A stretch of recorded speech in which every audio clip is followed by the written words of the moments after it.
This is one of the easiest home DIYs you can do. And all you need is a Phillips head screwdriver and a new doorknob. Some nicer doorknobs will have a little tab you can actually pull this handle off of, but these ones are fairly inexpensive, so I'll have to do it by going in at an angle like this with your Phillips head screwdriver. There are 2 screws on the inside. This is a locking knob. The keyed side is on this side, so the side with the little turn thing to lock it, that's on the inside. Obviously your screws are there and not on the outside because that wouldn't be very secure. Now to make it easier, you're gonna have to kind of undo each side a little bit at a time. You're probably gonna see this start to separate over here. Easiest way is to let this side kind of separate out, because what will happen is the screws will start coming this way and they'll get blocked. So just kind of let it sit to that side and you just kind of do a little bit on each side until you get them all the way off. Now, quick little note about doorknobs is if you're doing a whole bunch of doorknobs, like maybe you're trying to redo all the doorknobs in your house or your condo, the sets of locks are actually keyed.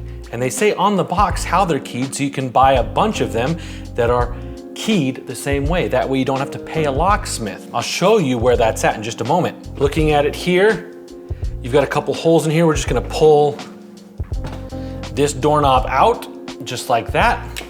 And the next thing we'll pull out is the actual lock mechanism. Again, 2 Phillips head screws, one here on the bottom and one here on the top.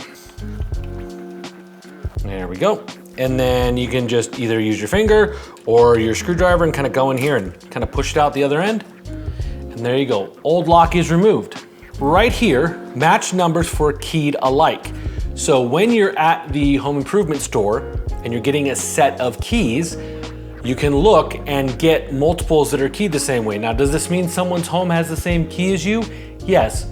It's unlikely it's gonna be anybody near you or close to you, and there's no way to really tell. So this is a great way to get a bunch of keys that are keyed the same. Now, if you can't find multiple sets that are keyed the same, sometimes they will offer to key it in store at like a Lowe's or Home Depot or an Ace Hardware. And then ultimately, if you really just want a brand new set of keys for all of your locks, you can call a locksmith to come out and do that. But this is the least expensive way, is just to get them all matching on the box when you buy the lock set. Now, when you put the locking pin, I'm sure this has a fancy name, but there's a couple holes for the doorknob to go through. It depends on how far back your doorknob is set, will dictate which one of these holes it goes through. It's gonna be real obvious when I put it in, we look at it, which one's gonna be centered, but just kind of know that there are 2 options for differing depth of where the doorknob is.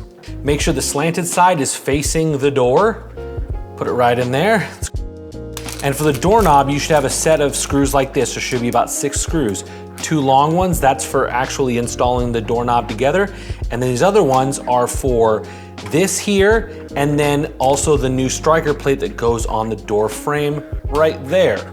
Now, if you had a door that didn't have this spot routed out here for this to go, they include these little round sleeves. So there's a couple little tabs on the back here, and you just stick a flathead screwdriver here and pop it off to pry that off. And then this piece, this brass piece here, would twist off, and then this would go in that place. But we have the spot routed out, so we're gonna go ahead and use that. Again, we're still at just one tool, a Phillips head screwdriver. Set that in there. And again, verifying the slanted part is facing toward the door jamb. Now that that's in, let's grab our doorknobs. All right, let's make sure we're facing the right direction. So that's up, gonna slide it in through here. And like I said before, you're gonna see, and let's see if I can get a better view of this. I'm gonna see that the hole is really nicely centered right in there. So we're just gonna go through that center hole. There is a square kind of opening on it, so you might need to turn back and forth a little bit to get it lined up. It's gonna come right through there. There we go, that little plastic ring on this particular one is going right in there. Now let's put it on there.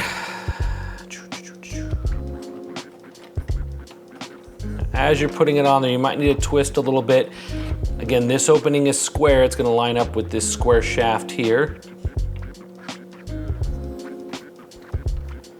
So it may take a little convincing. It's not uncommon for it to take a little convincing.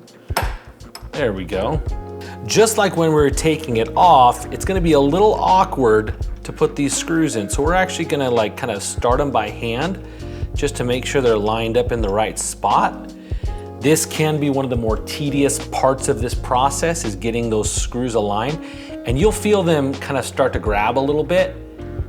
And once you feel that, you can come in here with your screwdriver and try to help them along, get them going. There we go. And you just gotta kind of come in at that angle. Again, if you have a little nicer lock set, like maybe something from Kwikset or Schlage, you'll have a little tab. You can actually remove the doorknob so that you're not going in at an angle. And again, just like before, I want to do a little bit at a time on each side. I am holding the back side of the knob in so that I have something to kind of push against.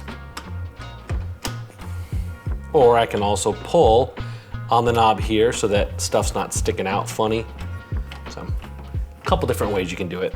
Let's get this other side evened up a little bit. You can use a drill if you absolutely needed to, like an electric screw gun or something like that. You could. I don't love it because it runs a chance of marring up the screws, because when a screwdriver is at an angle to a screw and it's a power drill, it'll sometimes jump and slip and strip, and that will mess up the head of the screw. And because in this case the screw heads are visible, I wouldn't want to do that. So anytime a screw head's going to be visible, I always recommend using a screwdriver, because then you don't mess up that screw head. And there we go, locked, perfect. And then we just swap out the striker plate. Now this is obviously a door jamb that has been through a lot.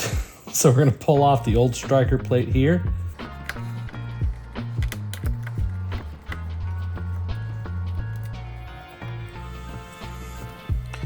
So in this case, it looks like, to get things to line up, the last person did it kind of off a little bit. That's totally normal, that's totally common. It's part of why we use these striker plates. I actually have a little bent in part here that helps everything catch and kind of latch into place nicely.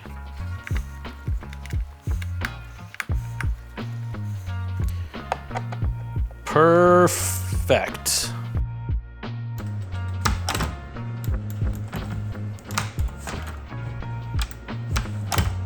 Like I said, one of the easiest home modifications you can do on your own, and it's with just one tool. Thanks for watching. I'll see you next time.